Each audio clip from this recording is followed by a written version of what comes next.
Hello friends. मैं हूं आशीष। आज इस वीडियो में मैं आपको बताऊंगा कि भाई कोई भी स्टॉक का अगर चार्ट एनालिसिस करना है या प्राइस स्ट्रक्चर पढ़ना है तो किस तरीके से हम उसको पढ़ सकते हैं और किस तरीके से हमें वो रीड करना चाहिए। ठीक है, तो ये वीडियो जो मैं बना रहा हूँ वो उन लोगों के लिए है जो सच में सीखना चाहता है, लर्न करना चाहता है, एक सही डायरेक्शन पकड़ना चाहता है स्टॉक मार्केट में कि पैसा कैसे बन सकता है और क्या चीज़ पे, किस कॉन्सेप्ट पे हम रिलाय कर सकते हैं स्टॉक मार्केट में। क्योंकि आज के टाइम पे रिसोर्सेज तो बहुत हैं लेकिन ज़्यादा होना भी दिक्कत है, क्योंकि इतने सारे रिसोर्स होने की वजह से लोगों के अंदर कन्फ्यूजन्स बहुत क्रिएट हो गई हैं यूट्यूब की वजह से। ठीक है, क्योंकि सही गाइडेंस भी है और रॉन्ग भी है, तो लोगों को समझ नहीं आता कि सही क्या है और गलत क्या है। तो इस वीडियो के अंदर मैं आपको एक price action, price structure read करना समझाऊंगा। ठीक है, और डिटेल में आराम से इसको समझेंगे और कोशिश करो कि आप अगर नहीं समझ आता है तो वीडियो को बार बार देखना। ठीक है, तो स्टार्ट करते हैं वीडियो। अब देखो, ये जो स्टॉक आपके सामने रखा हुआ है वो है मेदांता। अब मेदांता का स्टॉक, इसकी एनालिसिस हम करते हैं एक चार्ट रीडिंग की तरीके से कि सबसे पहले देखो, चार्ट में कभी भी कुछ भी अगर देखना है तो आपके सामने ये प्राइस प्लॉट की हुई है। ठीक है, अब ये प्राइस सबसे पहले आपको ये पता लगाना होगा कि जो ट्रेंड है मार्केट में वो ट्रेंड नेगेटिव है, पॉजिटिव है ना, या फिर मार्केट फ्लैट है।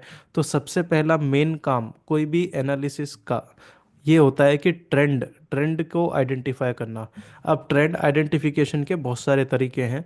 अब मैं आपको सबसे पहले सिंपल तरीका आपको बताता हूँ। देखो, यहाँ पे कभी भी कोई भी स्टॉक अगर नया हाई मारता है, हमेशा जो है ना स्विंग पॉइंट, जो स्विंग होता है, स्विंग मतलब ये है कि कोई भी अगर प्राइस चल रहा है तो वो स्विंग बना के चलता है हमेशा स्टॉक मार्केट में। मार्केट की जो प्राइस है वो डायनामिक है, मतलब वो जो है स्विंग बना के चलती है, कभी भी रैंडम प्राइस नहीं चलती है, डायनामिक। वो एक वेव में चलती है। तो कभी भी जब वेव्स बनती हैं तो उसके अंदर दो तरीके की वेव आती हैं, एक इम्पल्सिव वेव और एक रिट्रेसमेंट वेव। और जब ये वेव्स जब बनती हैं तो उसके जो स्विंग पॉइंट होते हैं जहां से मार्केट मुड़ रहा है, मतलब अब देखो जैसे ये करके ऐसे गया तो ये स्विंग पॉइंट नहीं बोलेंगे। मतलब स्विंग पॉइंट एक ऐसा स्विंग पॉइंट होता है जिसमें पूरी ताकत होती है कि वो ट्रेंड को बदल सके। मतलब एक जो पीछे की ट्रेंड है उसका एक रिलायबल रिट्रेसमेंट, रिलायबल अगर फॉल होता है, मतलब जैसे ये जो एक ट्रेंड है इसका ऑलमोस्ट ये समझ लो कि 30% के आसपास, 25 से 30% अगर फॉल हो जाए तो आप इसको कह सकते हो कि ये एक स्विंग पॉइंट है। और सबसे पहले मेन यही है, क्योंकि लोगों को यही समझ नहीं आता कि स्विंग पॉइंट किसे बोलें। तो स्विंग पॉइंट अगर आपने क्लियरली आइडेंटिफाई कर लिए तो आप ट्रेंड को आराम से सही तरीके से प्रिडिक्ट कर पाओगे। अब जैसे यहाँ पे एक बदलाव, मतलब मार्केट गिरने की संभावना बढ़ी, लेकिन मार्केट एक रिलायबल रिट्रेसमेंट के बाद, मतलब एक बेस्ट, क्योंकि रिट्रेसमेंट का जो लेवल होता है ना वो भी एक हद तक होना चाहिए। अगर ज़्यादा रिट्रेसमेंट हो जाती है तो ट्रेंड भी पूरी बदल सकती है। तो वो हम फिबोनाची से फाइंड करते हैं नॉर्मली। ठीक है, तो एक रिट्रेसमेंट होने के बाद अगर दोबारा नया हाई मार्केट मारता है तो इसका मतलब मार्केट और तेजी में अभी बना हुआ है। कभी भी जब स्विंग पॉइंट ब्रेक होते हैं, मान लो सपोज मैं कोई भी आपको एक एग्जांपल देता हूँ। मार्केट सपोज इस वेव में चल रहा है, कभी भी अगर स्विंग पॉइंट ब्रेक हो गए ना तो समझ लो मार्केट के अंदर जो तेजी है, हर बार जब भी स्विंग पॉइंट ब्रेक होगा तो तेजी और बढ़ेगी। ठीक है, और नीचे के स्विंग पॉइंट ब्रेक होते हैं तो समझ लो नीचे भी तेजी जो है वो और बढ़ने वाली है। ये जो स्विंग पॉइंट हैं बहुत इंपॉर्टेंट होते हैं। तो प्राइस स्ट्रक्चर या प्राइस को रीड करने का जो भी मेथड है ना वो पूरा का पूरा स्विंग पॉइंट पे डिपेंड है। तो स्विंग पॉइंट आपको पहचानना बहुत आना चाहिए। अब देखो यहाँ से हम इसको रीड करना स्टार्ट करते हैं।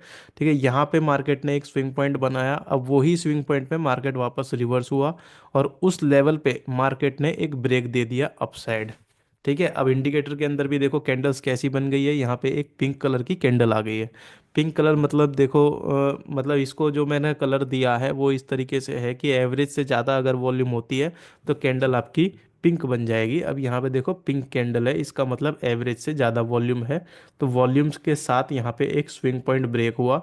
अब जब स्विंग पॉइंट ब्रेक हुआ तो क्या होता है, नॉर्मली रिटेल ट्रेडर, इन्वेस्टर्स, यानी कि मार्केट को अनबैलेंस किया है और वो अप साइड में किया है। अनबैलेंस होना मतलब कि ये है कि जैसे तराजू में सपोज दोनों साइड एक एक 1 1 kg है, उसको हल्का भी थोड़ा सा अनबैलेंस करेंगे ना तो पूरा वन साइड चला जाता है, हल्का। बाकी 100 ग्राम भी डालोगे तो पूरा वो 1 किलो पे भारी पड़ जाएगा, पूरा वन साइड हो जाएगा। इसी तरीके से स्टॉक मार्केट में होता है। जब प्राइस में डिमांड सप्लाई, जब बायर सेलर्स की फोर्स एक साथ लगती है, तो उसको अनबैलेंस करने के लिए, उस गेम को बिगाड़ने के लिए एक बड़ा ऑर्डर चाहिए होता है। तो यहाँ पे जो है ऊपर की तरफ हैवी वॉल्यूम के साथ ऑर्डर लगा, मार्केट को अनबैलेंस किया, और मार्केट ने फिर नया हाई मारा। फिर मार्केट हाई पे हाई बना के वो सीधा ऊपर जाता रहा। अब मार्केट में यहाँ पे देखो रिट्रेसमेंट जो हो रहे हैं, वो रिट्रेसमेंट हम उसको स्विंग पॉइंट नहीं बोल सकते, क्योंकि मार्केट कंटिन्यू ट्रेंड में आ रहा है, ये एक स्विंग पॉइंट है। क्योंकि यहाँ पे ये जो ट्रेंड है ना, उस ट्रेंड का एक रिलायबल फॉल हुआ है। तो यहाँ पे एक क्षमता है मार्केट ट्रेंड के अंदर कि वो ट्रेंड गिर सकती है। तो आपको नॉर्मली क्या पहचानना है कि मार्केट की जो ट्रेंड है, जब भी वो स्विंग पॉइंट बना रही है, तो उसके अंदर ऐसी ऐसी प्रोबेबिलिटी और ऐसी उसके अंदर क्षमता होनी चाहिए कि वो ट्रेंड बदल सके, तो ही वो स्विंग पॉइंट है। हर छोटे एक दो कैंडल बन जाए तो उसको स्विंग पॉइंट नहीं बोलेंगे। अब यहाँ स्विंग पॉइंट बन गया। अब देखो ये जो स्विंग पॉइंट बना, उसके ऊपर का हाई कौन सा है, ये वाला। मतलब नया अगर नई अगर तेजी आनी है तो ये स्विंग पॉइंट को तोड़ना पड़ेगा। देखो मैंने पहले ही बोला कि कोई भी स्विंग पॉइंट अगर ब्रेक होता है तो बहुत इंपॉर्टेंट होता है नई तेजी और नई मंदी आने के लिए। अगर तेजी में हम देख रहे हैं, ट्रेंड तेजी में जा रही है, तो आपको ऊपर के स्विंग पॉइंट देखने पड़ेंगे, जिसको हायर हाई कहते हैं। मतलब जब भी ट्रेंड ऊपर जा रही है तो ऊपर का जो हाईएस्ट लेवल होगा वो स्विंग पॉइंट का, वो अगर ब्रेक होगा मतलब नई तेजी की शुरुआत हो रही है। सिंपल सा लॉजिक है। कोई स्टॉक बहुत टाइम से नहीं बढ़ रहा, एक हाई बना रखा है, उस हाई को अगर ब्रेक कर दे तो मतलब नई तेजी आ रही है। ठीक है, तो यहाँ पे देखो वो ब्रेक हुआ, यहाँ पे इस लेवल पे। अब यहाँ पे भी क्या हुआ, कैंडल देखो कैसी बन गई, पिंक कैंडल बन गई। पिंक कैंडल का मतलब क्या हुआ, हैवी एवरेज से ज़्यादा वॉल्यूम है। ठीक है, और यहाँ पे देखो स्विंग पॉइंट जो बना, ये स्विंग पॉइंट क्या नीचे दोबारा ब्रेक हुआ, देखो वो नीचे आया ही नहीं। इसका मतलब नई मंदी नहीं आ रही है। लो ब्रेक होना मतलब नई मंदी नहीं आ रही है, लेकिन तेजी आ गई। ठीक है, हाई ब्रेक किया। अब आगे चलते हैं। देखो ये है, ये एक स्विंग बनाया, ये एक स्विंग बनाया। इसको स्विंग बोलेंगे क्योंकि इसके अंदर पूरी संभावना थी कि मार्केट गिर सकती थी। ठीक है, फिर बाद में एक नया स्विंग मार दिया क्योंकि ये भी तोड़ दिया।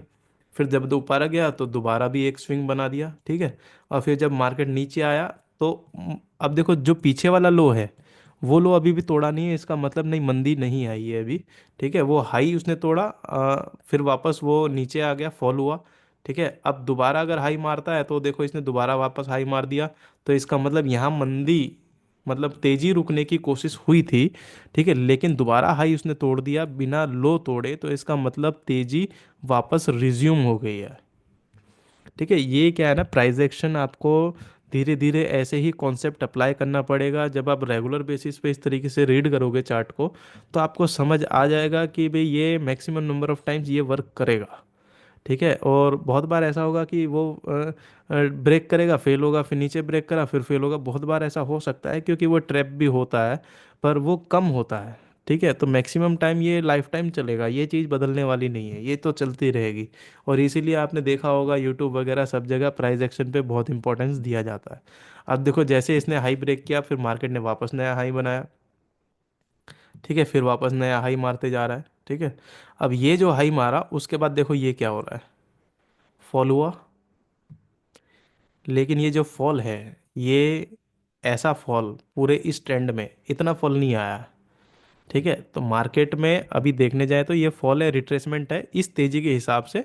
अभी कोई दिक्कत नहीं, क्योंकि पीछे के स्विंग पॉइंट बहुत नीचे हैं, तो देखने जाए तो एक दोबारा तेजी आ सकती है। लेकिन ये फॉल जो है थोड़ा सा ज़्यादा गहरा है। तो अब नई तेजी आने के लिए क्या होगा, ये वाला हाई ब्रेक करना पड़ेगा, और नई मंदी आने के लिए ये लो। सिंपल है। अब देखो आगे चलते हैं क्या हुआ, मार्केट इस हाई के आसपास आ रहा है। ठीक है, कोई वॉल्यूम नहीं आई है, कोई एवरेज से ज़्यादा वॉल्यूम नहीं है, लेकिन मार्केट वापस पूरा नीचे आ गया। और आपको यहाँ पे क्लियर हो गया होगा, जब धीरे नज़दीक में चल रहा है तो आपको शायद लगे कहीं वापस ऊपर ना आ जाए, लेकिन जब ये दो कैंडल बनी तो आपको कंफर्म हो जाना चाहिए कि मार्केट में अब जो है नई तेजी तो नहीं आ रही है। मंदी आया नहीं आया पता नहीं, पर नई तेजी तो नहीं आ रही है। इतना तो पता चल रहा है ना, क्योंकि देखो ये जो दो कैंडल है उसके अंदर वॉल्यूम्स देखो, दिख रही है क्लियरली, हैवी वॉल्यूम्स हैं यहाँ पे। और मार्केट प्राइस गिर रहा है। वॉल्यूम के लेक्चर मैं यहाँ पे नहीं दूंगा, वॉल्यूम एक बहुत बड़ा अलग कॉन्सेप्ट है। ठीक है, तो यहाँ पे दोबारा वापस एक सेलिंग की ग्रिप हुई है। अब मार्केट जब नीचे गिरा तो देखो ये लो काटने की कोशिश करी, लेकिन वो रिवर्स हुआ, तो इसका मतलब लो नहीं काटा है। ठीक है, अभी और जाते हैं। ठीक है, वापस दोबारा उस लेवल के आसपास आया, फिर मार्केट बाउंस हुआ, लेकिन अब इधर काट दिया है लेवल लो। ठीक है, ये यहाँ पे भी आपको क्या देखना पड़ेगा ना, देखो ये स्विंग पॉइंट है, ये स्विंग पॉइंट है, फिर ये भी स्विंग पॉइंट है, ये भी स्विंग पॉइंट है, और इधर ये काटा है, फिर इसका हाई नहीं कटा और लो कटता जा रहा है। अब मार्केट में नई नई मंदी आ रही है। ठीक है, फिर अब देखो क्या हो रहा है, यहाँ पे दोबारा मार्केट में वापस एक रेंज बाउंड, मार्केट जो है रेंज में चला गया, क्योंकि जो लो बनता है वो लो कटता नहीं है जल्दी। अब यहाँ पे भी ये लो कटा नहीं है। अब जब लो नहीं कटता, देखो आपको क्या है ना, क्लियरली पैसा बनाने के लिए क्लियरली मंदी और क्लियरली तेजी चाहिए होती है। या तो आपको क्लियर पता हो कि तेजी आने वाली है तो आप पैसा बना सकते हो, क्या कर सकते हो, डिलीवरी में स्टॉक उठा सकते हो, फ्यूचर्स बाय कर सकते हो। ठीक है, और अगर आपको क्लियर पता है कि मंदी आने वाली है तो भी आप पैसा बना सकते हो। ठीक है, दोनों ऑप्शन अवेलेबल है, लेकिन जब भी फ्लैट मार्केट होता है या कंफ्यूजिंग मार्केट होता है तो वो उसमें आपको काम नहीं करना है। और देखो ज़रूरी नहीं कि सारे मार्केट आपको समझ आए, वो ज़रूरी नहीं है, लेकिन अगर आपको कुछ मेन मार्केट भी जहां आपको काम करना है, जो आपका एंट्री एरिया है, जो आपका एग्जिट एरिया है, वो अगर क्लियर समझ में आता है, वही ज़्यादा इंपॉर्टेंट है। अब देखो यहाँ पे मार्केट मंदी में जा रहा है, लो मार रहा है, तो यहाँ पे तो कोई मतलब नहीं बनता। अब जो लास्ट वाला जो लो मारा तोड़ने के बाद जो एक लो मारा इधर, ठीक है, वो लो इधर कटा नहीं है, सिंपल है। और जब लो नहीं कटता, लो कटना बंद होता है, तो आपको उसके पीछे के जो भी स्विंग है वो बहुत ज़्यादा इंपॉर्टेंट होते हैं। अब देखो इंडिकेटर के अंदर भी मैंने आपको यहाँ पे देखो इंडिकेटर के अंदर भी आ रहा है, जो लास्ट स्विंग है ये स्विंग है। ठीक है, ये ऑटोमेटिक स्विंग आइडेंटिफाई कर रहा है इंडिकेटर। तो ये जो स्विंग है, ये स्विंग इधर कटा है, समझ रहे हो। और यहाँ पे वॉल्यूम्स देखो, एवरेज से ज़्यादा है, और प्राइस ने वो स्विंग जो है ब्रेक कर दिया। तो मतलब कि यहाँ पे जो मंदी का जो स्ट्रक्चर चल रहा था, अब वो तेजी में कन्वर्ट हो गया है। क्योंकि देखो क्या होता है, जब प्राइस इस तरीके से चलता है और वो पीछे की स्विंग ब्रेक करे तो मंदी होती है, क्योंकि उसने ये स्विंग जो है नीचे की तरफ तोड़ दिया। अब इस तरीके से जब नीचे जाती है, तो नीचे जाने के बाद अगर वो ऊपर के स्विंग तोड़ता है, तो फिर वो नई तेजी आती है। अब यहाँ पे क्या किया, पीछे के स्विंग तोड़ के ऊपर के लिए निकल रहा है, और यहाँ पे वॉल्यूम्स हैं।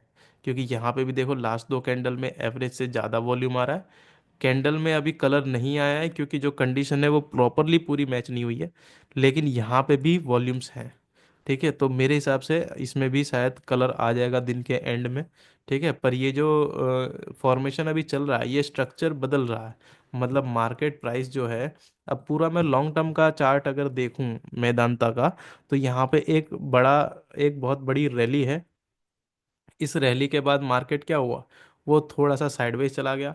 अब ये यहाँ से लेके जो यहाँ तक ये फॉल है, ये फॉल इस तेजी से बहुत ज़्यादा नहीं है। मतलब ये 20-25%, मैक्सिमम 38% के आसपास होगा। ये जो फॉल है, अगर आप रिट्रेसमेंट से नापोगे तो 38% के आसपास होगा। मैं परसेंटेज से नाप लेता हूँ, देखो ऊपर परसेंटेज अगर लगाता हूँ, देखो एग्जैक्ट 37.5 ही है। ठीक है, तो ये जो फॉल है, तो मैं और हमारा फिबोनाची क्या कहता है कि 38% is a best level for 38 to 50% is a best area for a buy zone. ठीक है, पर हम वहाँ बाई नहीं करते हैं, हम स्ट्रक्चर बदलने पे करते हैं, ब्रेकआउट्स पे करते हैं। तो यहाँ पे तो अभी जो ब्रेकआउट आया है वो प्रीवियस स्विंग ब्रेक करने के बाद आया। तो ये एक अच्छा कैंडिकेट है अभी अभी भी, क्योंकि यहाँ पे इसने जो स्ट्रक्चर ब्रेक किया है वो ये कैंडल थी। तो अब शायद एंट्री से 2-4% शायद ऊपर निकला है। अगर आपके रेंज में ये नहीं आता एंट्री में तो छोड़ दो, बाकी अगर लेना चाहो तो आप ले भी सकते हैं। ठीक है, अपने हिसाब से आप इसको एनालाइज करो अपने, अब देख के। मेरा जो वीडियो का मकसद है वो सिर्फ आपको प्राइस स्ट्रक्चर और प्राइस को कैसे रीड करते हैं वो समझाना था।